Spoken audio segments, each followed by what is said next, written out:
वो तू आई हम ना जान तू जो देखा तारी दूर बाक हमार बाबूजी है एहने आई हमारे बाबूजी नु है आय तोर बाबू ऐसा ने बाप मिल का रे तोरा साफ सारवा चोर लेखा लौकइयो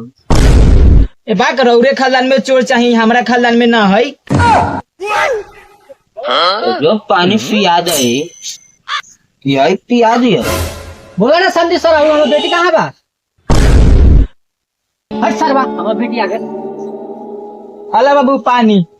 प्रणाम बाबू खुश रहो अरे पर्दारे का हगले है का तू हे सरवा ससुर का ना हगले सरवा गाड़ी देत रहलक चला बाबू चला घरे चला ठीक बा चल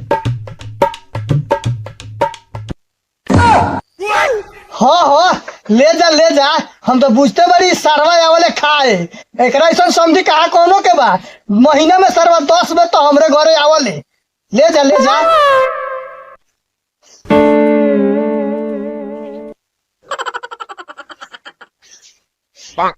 बताओ साला हमरा ये समझ में नहीं आवली महीना में 10 बेरी हमरा घरे का करे आवल जा हो साले आन हो तोरा न लौकले का साला देह पर बोरा लेखा उलिट गेल ह ए साला इतना जल्दी में कहा जाई करे रे बाबू हम ओकरा के देख के नु डरा जाइता री जा हो साले उगेल घर में तो तू भाग के चलेला बाहर भाग साला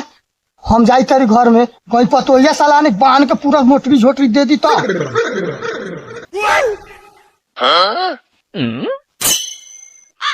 बाप रे बाप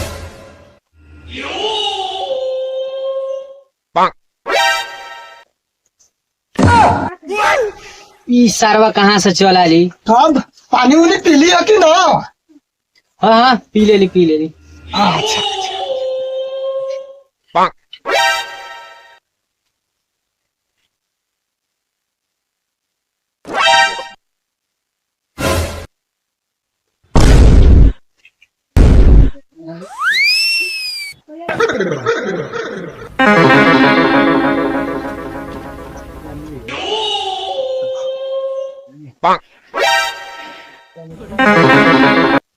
कथी हो गया